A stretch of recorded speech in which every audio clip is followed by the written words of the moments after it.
Hour number 3 of the early line just keeps getting better and better. The topics continue to roll in. The fun is here. It's Valentine's Day. It's David's Mattek. It's Donnie Rightside. And now we welcome in Craig Mish, our resident MLB insider and expert. And it's a big day here. Yes, it is Valentine's Day. We are excited about that. But most teams reporting to spring training, Craig, pitchers and catchers. Fantastic. It is.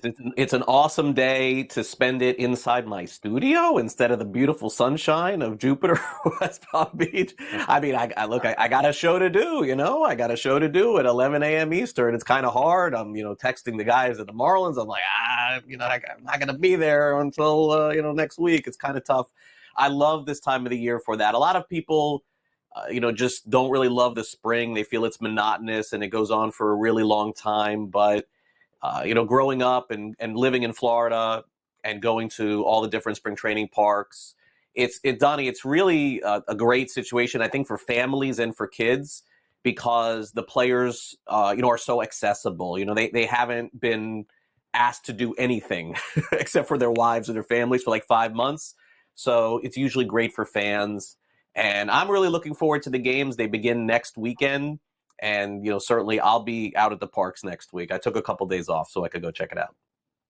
We'll certainly have a lot of fun talking about Major League Baseball. Get it, Davis. Go ahead. Get it, brother.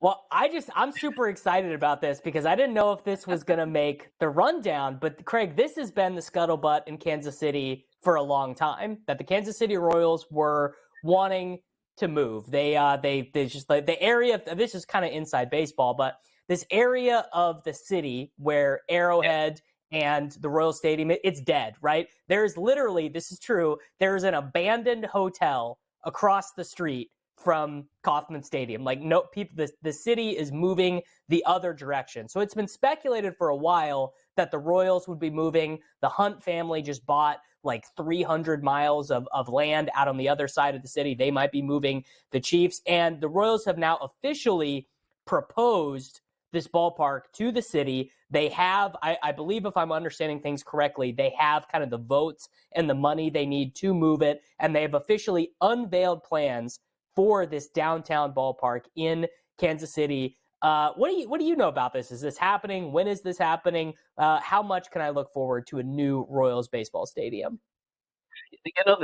Davis, you would know more about the area than me, this Crossroads area. I'm not familiar, clearly with where they're going to be moving.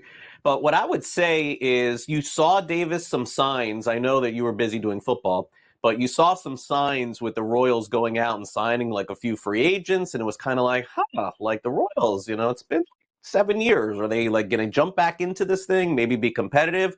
So that was the first sign.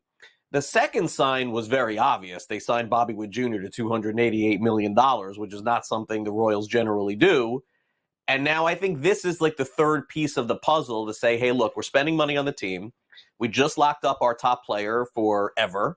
And now we want fans to come out to our new stadium. So, hey, look, all things positive. There are people that I've talked to in the industry, agents included, that have had a lot of good things to say with the Royals offseason. If you remember, and I know we're going to get into it now, Davis, there's still so many players that are unsigned. So many teams have not made any moves and really haven't spent any money. But the Royals have been one of those teams that's been pretty aggressive, both with extensions and signing other players. So dare I say the Royals right now are in a pretty good spot moving forward. Yeah, it'd be nice to see them get that new stadium. Looks like it would be put in a great spot. And also, let's remind ourselves, in stadium years, like every 20 years, it feels like a team wants a new stadium. Kauffman came in the early 1970s and is outdated, even though they've updated it multiple times. We love the fountains in the outfield, all that good stuff here, but it's time for a new stadium in Kansas City. And also, it will help them try to expand their payroll. So maybe some good times ahead for those Kansas City Royals. Talking about spending money here, Craig, the one team that we always knew had a lot of money, but why does nobody want to take their money? It was the San Francisco Giants who come under agreement, a 3-year contract, $42 million for Jorge Soler, retooling that outfield and spending some money and getting some good players here to take that for the Giants. Yeah, Donnie, I think you hit it on the head. I mean, they gave the kid from the KBO over $100 million, and who knows what he is going to be. I have no idea, but they gave him a lot of money. Soler's contract, 3 years, $42 million is, a little bit more than what the Marlins gave him a couple of years ago before he opted out because of the state tax. kind of the same with the contract that he got from the Marlins and the one that he got from the Giants.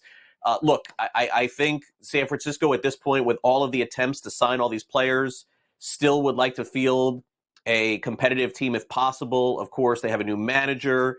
Farhan Zaidi still running the show there, but they're under some pressure to win at this point, and it's going to take a lot more, I think, than just Soler to get that done. But naturally, it's a good fit for that team.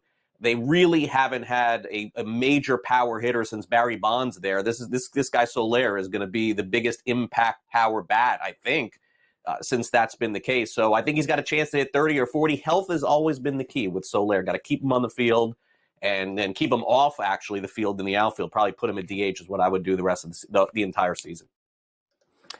I mean, the Giants they do like reverse Moneyball. You know, everyone in Major League Baseball, 3 true outcomes. We want to take as many walks as possible. We want to hit as many dingers as possible. And they run out, Lamonte Wade Jr. at first base, Thairo Estrada at second base. Like they're just all about the slap hitters, put the ball in play, which is not to say that it can't work for them. They kind of have to also deal with the dimensions of that ballpark, which is such a weird thing to say, how that happens in baseball, where all these ballparks are different and you have to conform to where you play 82 of your games, which brings us to the notable remaining free agents, Craig. I mean, this has been your deal all offseason. We're like, the hot stove pitchers and catchers are reporting. We never had a hot stove. We had Ohtani signing. We had the Dodgers, spending the GDP of a small South American country, and that's about it.